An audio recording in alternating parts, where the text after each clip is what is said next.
En la ciudad de Segovia son numerosas las huellas de los que a lo largo de estos más de 1000 años han formado parte de la comunidad de la ciudad y tierra. Un recorrido que debe comenzar en el atrio de la iglesia de San Millán, una de las más antiguas de la capital y primera sede de reunión de los hombres buenos e iguales de esta entidad. En primer lugar, documentado de la reunión de las asambleas de la comunidad y ciudad y tierra de Segovia.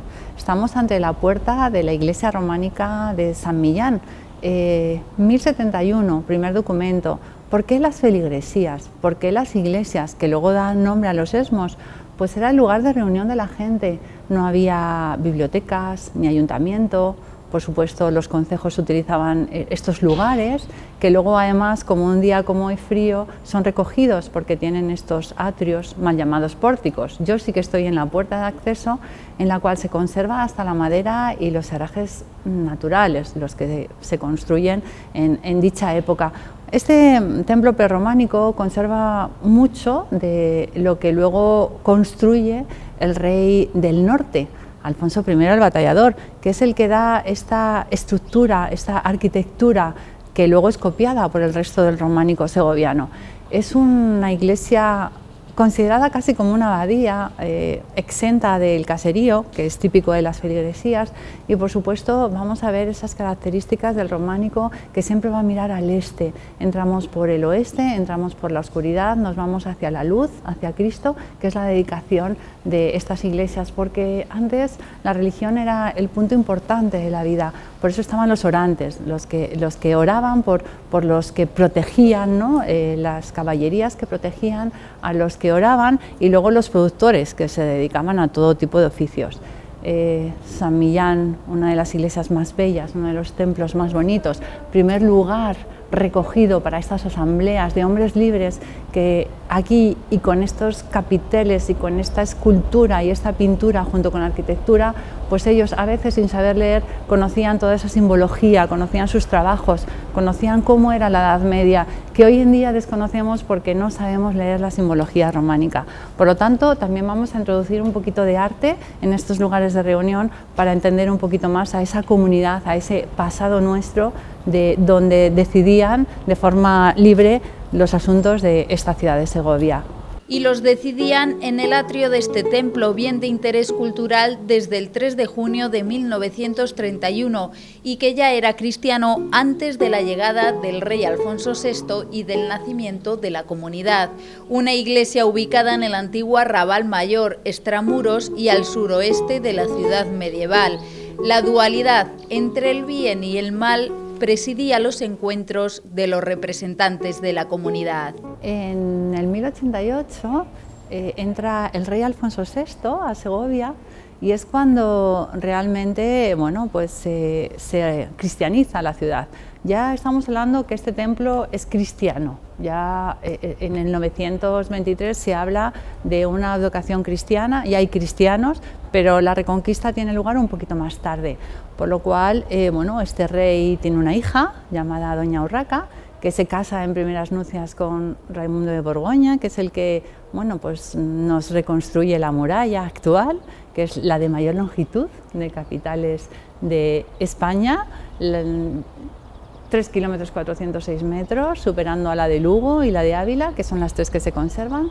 Y tras la muerte en batalla y de su padre, sube al poder Doña Urraca, que no es muy querida en Segovia, y sí su segundo marido, en el cual entra en conflicto, entra en guerra, gana su marido, Alfonso I el Batallador, y como Segovia le quiso, pues como regalo nos trae esa catedral del norte a esta ciudad, a la ciudad de Segovia, y nos construye este eje impresionante donde todos los capiteles nos explican incluso una liturgia mozárabe anterior, muy poco conocida, y por supuesto los capiteles del atrio pues también servían para adoctrinar en estas reuniones de los concejos de la ciudad y tierra de Segovia.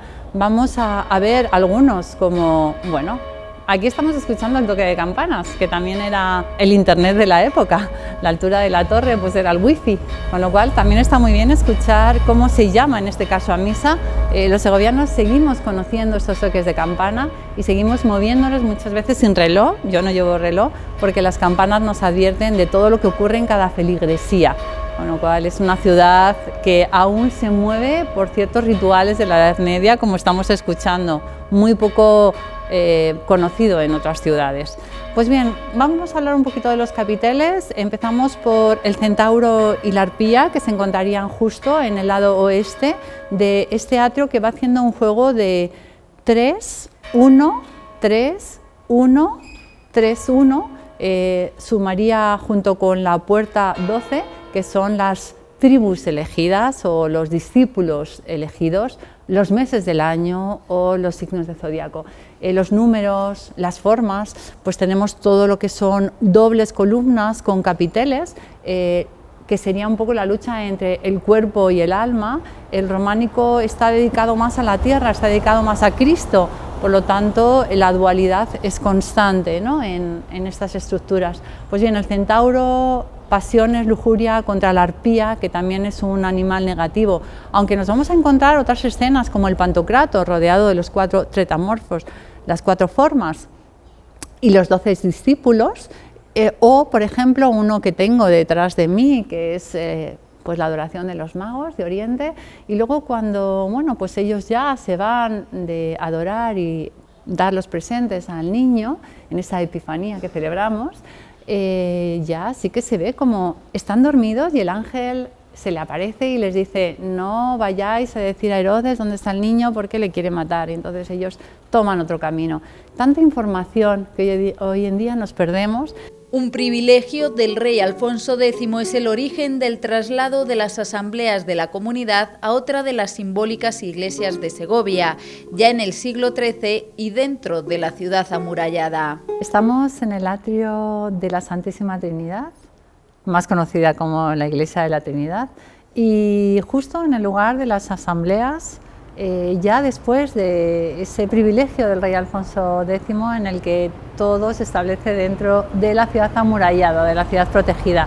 Y volvemos a ese románico espectacular, ese románico naif, donde si nos fijamos vamos a descubrir esas escenas que cuando ellos se reunían conocían y que nosotros ahora estamos descubriendo, como la que tengo detrás, al lado izquierdo del pórtico de acceso. Aquí tenemos 2 accesos, bueno, 3 accesos, vamos a ver 2, el del pórtico. Justo detrás estamos viendo a la Virgen María con el Niño Jesús, la Virgen sentada en su hamaca, y el niño justo en un plano de estas escasez de perspectivas que tenía el románico, que está como flotando, y pegadito el abrazo de la Virgen María con su prima Santa Isabel. Al lado, escenas de caza. ¿Qué se hacía en esa época? ¿Cuál era el deporte nacional? ¿Por qué los reyes llegan a Segovia? Pues la caza era el secreto, ¿no? La Sierra de Guadarrama, ese parque nacional y esa parte de esa sierra que pertenece a la ciudad y tierra de Segovia.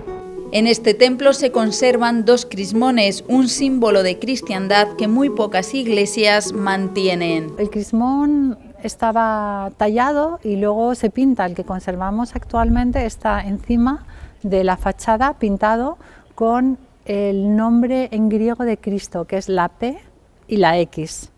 Y curiosamente tiene el alfa y el omega, que es la primera letra y la última letra del alfabeto griego. Es un poco el principio y el fin, ¿no? La representación de Dios dentro del círculo, que el círculo es lo eterno, es lo que explicaría el monoteísmo: no hay principio, no hay fin y solo hay un Dios, un círculo.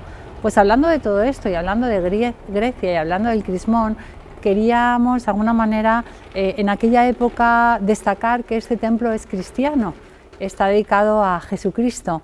Por lo tanto, el crismón es una seña de identidad y es poco habitual encontrárnoslo. Y hablando de Grecia, este crismón que distinguía los templos cristianos de los, en este caso, arrianos o de otra dedicación, vamos a ver a el rey Dios del viento, el dios del viento en Grecia, ese Céfiro, vamos a poderlo apreciar en un capitel, cuya barba de este dios se despliega en 2 alas, ¿no?, de ese dios del viento. Pues estos detalles de estas iglesias, de lugares de reunión. Después de la Iglesia de la Trinidad, la toma de decisiones de la comunidad se trasladaba al mismo corazón de la capital, la antigua iglesia de San Miguel, también de estilo románico y que se ubicaba en el lugar hoy ocupado por el templete de la Plaza Mayor. El atrio de esta iglesia era testigo de estos encuentros entre los representantes de la tierra y los de la ciudad y de su toma de decisiones, un atrio en el que también se reunía el concejo y se impartía justicia. Hoy no podemos ver cómo era este templo en el que Isabel se proclamaba además como reina de Castilla el 13 de diciembre de 1474, porque en febrero de 1532 la iglesia se hundía. El ayuntamiento decidía comprar el terreno a la parroquia por 8.000 ducados para liberar espacio para la hoy Plaza Mayor. Es la única iglesia de Segovia, a excepción de la catedral, que después de su hundimiento se reconstruía, en este caso, en uno de los laterales de la actual Plaza Mayor. Que se hunde en 1532, tras la Guerra de las Comunidades, y además fue un lugar que hace 550 años, estamos celebrando esos 550 años de esa coronación de Isabel la Católica, donde ella, un martes y 13 de diciembre de 1474, se autoproclama reina. Pues bien, San Miguel fue el lugar que siguió a la Trinidad y posteriormente, tras el hundimiento de la iglesia, pasamos ya al claustro del convento de San Francisco. Muy cerca, en la iglesia románica de San Juan de los Caballeros, recibía el bautismo Carlos de Lecea, abogado, historiador y publicista, y una de las personalidades que defendió a ultranza la reconstrucción del Alcázar y que desarrolló un papel muy relevante en la comunidad de la ciudad y tierra de Segovia en el siglo XIX. Lecea fue un personaje fundamental para la historia de Segovia, de ideología carlista conservadora, pero nosotros nos interesa más su papel como historiador y como defensor del patrimonio segoviano. De hecho, fue miembro de la Comisión Nacional de Monumentos, uno de los promotores para que el Alcázar fuera restaurado después del incendio de 1862 y que además acertó con lo que va a ser después la utilización del Alcázar, por un lado de archivo militar y de museo. Pero a nivel de comunidad, sobre todo nos interesa su papel como el abogado de la nueva Junta de Investigación de los bienes de la antigua comunidad de Ciudad y Tierra de Segovia. Cuando desaparecen en 1837, todos los patrimonios públicos quedan un tanto desamparados y la corona al final decide que hay que volver a dar una organización institucional a todos esos patrimonios, y la Junta de Investigación es la que lo va a hacer, y Carlos de Lecea va a ser precisamente su abogado consultor. Lecea es un personaje muy importante, como he dicho, porque no se le puede negar un gran rigor de lo que es las referencias documentales. Él tuvo acceso a toda la documentación del archivo de la comunidad y yo he podido constatar que casi todas las referencias son muy acertadas. Otra cosa son las interpretaciones de Lecea. Él fue defensor a ultranza del papel de la ciudad y omitió las diferencias que hubo a lo largo de los siglos entre los sesmos, especialmente el conjunto de la tierra y la propia ciudad. Esta, ya hemos visto en otros programas, que fue la que determinó y dirigió todas las vicisitudes de la comunidad durante la Edad Media. En la Edad Moderna, la tierra y los sesmos, a partir de lo que llamó María Senjo los labradores ricos, consiguió tener un poder y una capacidad de poder litigar contra los intereses de la ciudad, normalmente formada por los caballeros regidores, muchos de ellos además que formaban parte de los linajes segovianos. No tenían por qué ser todos estar en los dos lados, en el regimiento segoviano y en la Junta de Nobles Linajes, pero muchas veces sí coincidían.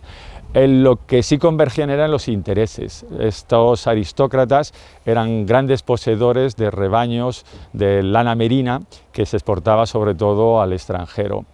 Y esos rebaños pastaban o bien gratuitamente o bien en unas condiciones económicas muy favorables en los comunes y alijares de la tierra. de la comunidad.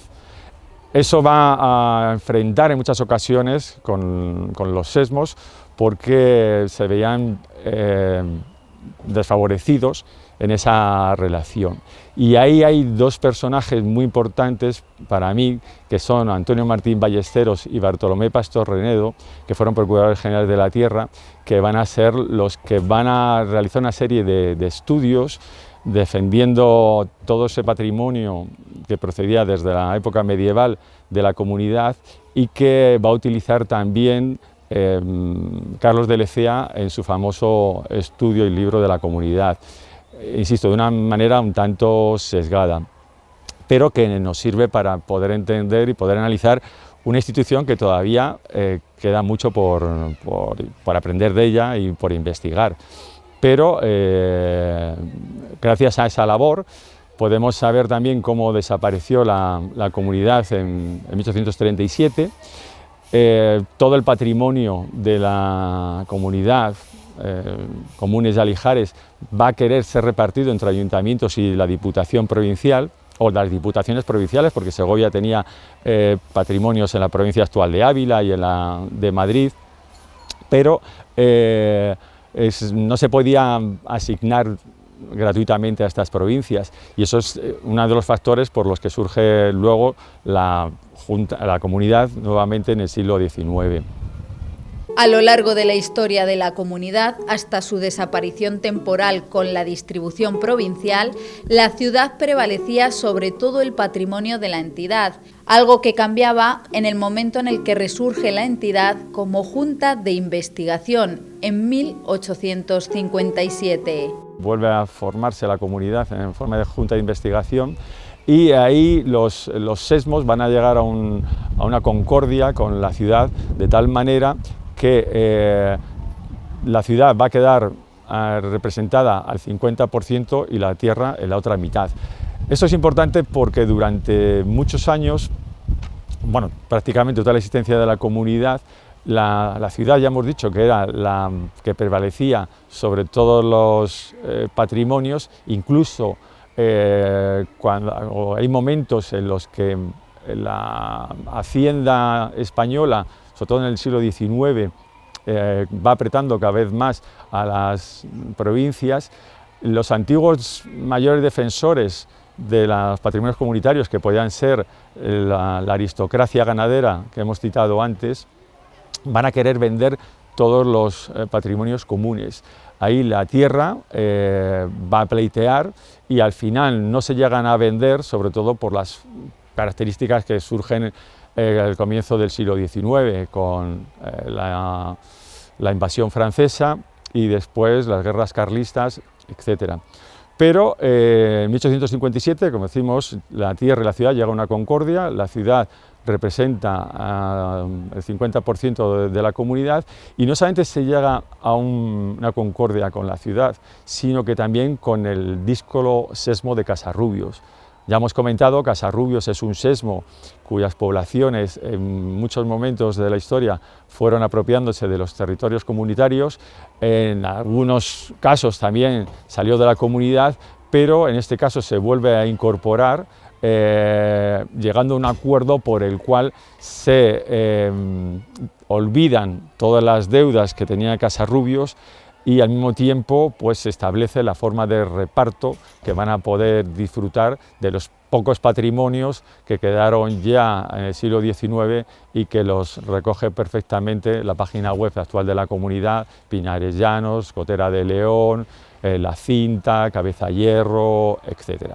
Carlos de Lecea, en su estudio histórico La comunidad y tierra de Segovia, habla de que entre los siglos XV y XVII la ciudad favorecía a los pueblos de su tierra, protegiendo su repoblación y el aumento de sus propios, al paso que los pueblos contribuían al engrandecimiento de la ciudad, ayudándola en sus obras principales. Así se refiere a las aportaciones que desde los sesmos se hicieron para la reconstrucción entre los años 1484 y 1489 de 36 arcos del acueducto, la puente seca en aquel momento, y también parte de la muralla y de fuentes y puentes de la ciudad, que habían sido destruidos en un ataque musulmán con el que se dejó sin agua corriente a la capital. Obras que ascendieron a 4 cuentos y 268.000 maravedíes.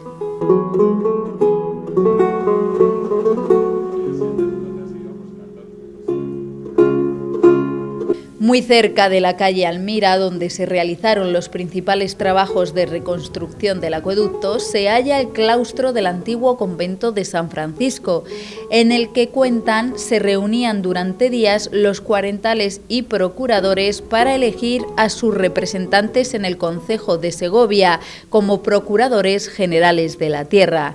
La tranquilidad que hoy impera en el actual patio de orden de la Academia de Artillería es muy probable que no fuese protagonista en estas citas. Este entorno tan fantástico, un claustro perteneciente al antiguo convento franciscano, hoy de la Real Academia de Artillería, donde se sigue realizando la orden del día, se reunían los antiguos esmeros para realizar o convocar y también de alguna manera definir quién iba a ser su procurador o su representante.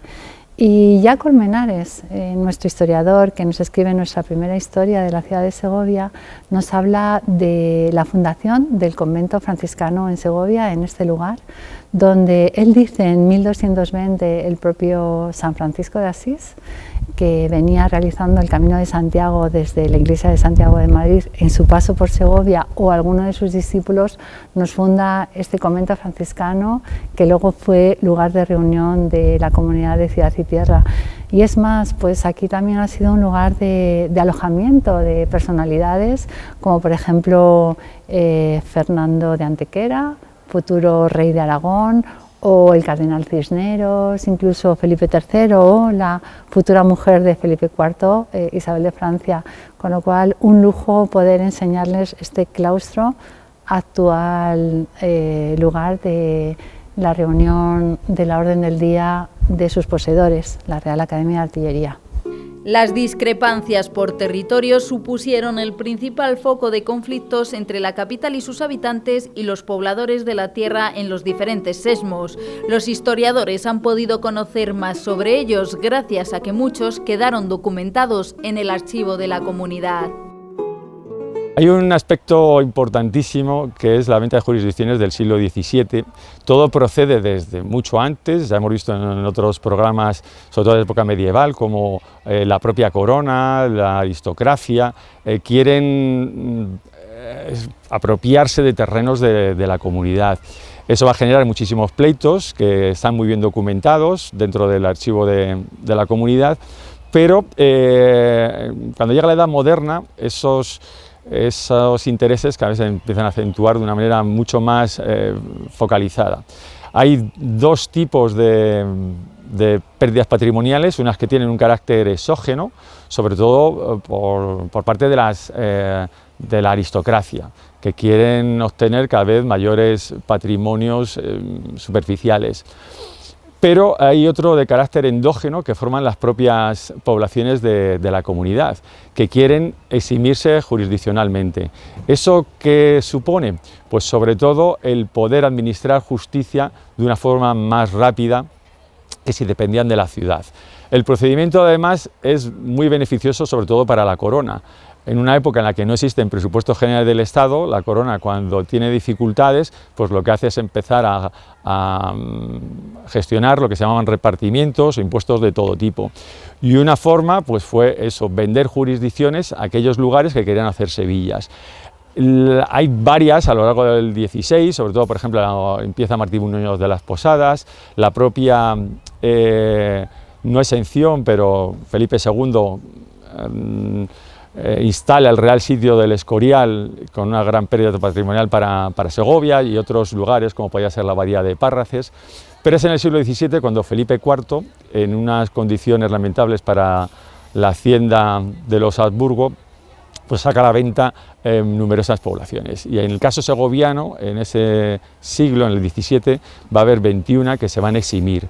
La mayoría de ellas, más de la mitad, son en la parte meridional de la comunidad, al sur de la sierra, en los semos de Lozoya y sobre todo de Casarrubios, que se exime por completo. Todas sus poblaciones se van a independizar, por decirlo de alguna manera, a nivel jurídico, y de esa manera poder obtener no solamente lo que hemos dicho antes, una justicia más rápida, sino sobre todo el control de los patrimonios comunes. Al mismo tiempo, y ya desde hace siglos, los lugares de Casarrubios iban apropiándose de terrenos de comunes y alijares de la comunidad. Y eso se ve perfectamente a lo largo del tiempo, porque a mediados del siglo XVIII en el catastro de Ensenada pues hay, no me acuerdo ahora, pero puede haber como unas 50.000 hectáreas de terrenos comunes, y cuando después de la desamortización o durante la desamortización prácticamente no quedaba ningún predio, nada más que algunos muy cercanos a la zona de la sierra, pero hay que tener en cuenta que llegaban hasta Navalcarnero. En el mismo barrio donde comenzaban a dirimirse los asuntos de esta entidad milenaria se vuelven a tratar en la actualidad, porque la conocida como Casa de la Tierra es hoy la sede de la Comunidad de la Ciudad y Tierra de Segovia, un edificio cuya historia comenzó en el siglo XV, cuando se la conocía como Casa de los Pueblos y era alojamiento para los procuradores de la comunidad y miembros de la nobleza. Debió de ser un lugar muy atractivo para sus huéspedes, porque cuentan que la realeza intervino en varias ocasiones para que los alojados se marchasen. Unas instalaciones que han sido también comedor social y más recientemente sede de la Universidad de Valladolid. Actualmente acogen a parte del personal de la empresa municipal de turismo de Segovia, y este edificio es sede también de la Sociedad Micológica. El último lugar donde actualmente se reúne esta asamblea de la Comunidad de Ciudad y Tierra de Segovia, pero tenemos que tener en cuenta que ya en la época de Enrique IV, siglo XV, un rey que quiso muchísimo a Segovia, ya se conocía como la Casa de los Pueblos, y ya existía este lugar, ¿no?, de la comunidad, de los pueblos, con lo cual estamos ante el último, pero ya con una trayectoria, un génesis mucho anterior a quizás estos lugares. Para actual, en el cual estamos viendo la portada, obra de, entre otros maestros, Francisco Martínez, de 1748, nos proyecta esas figuras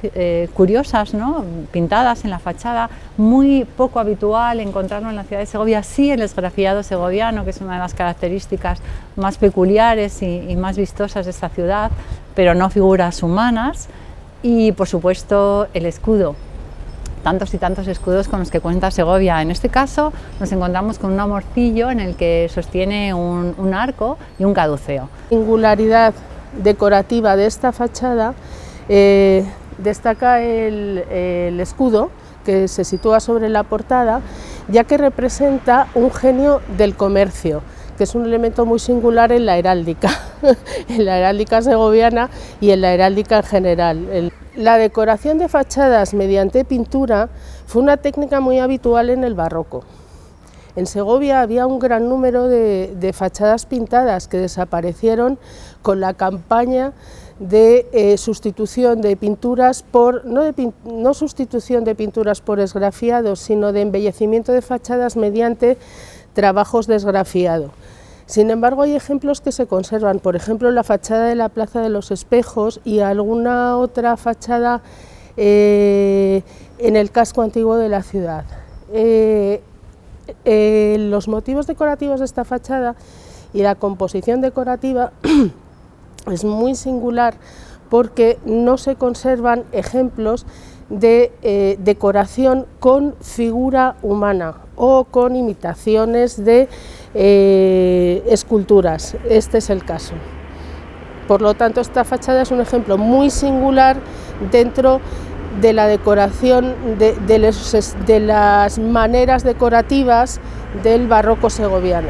Es el lugar desde el que la Comunidad de la Ciudad y Tierra de Segovia mira al futuro.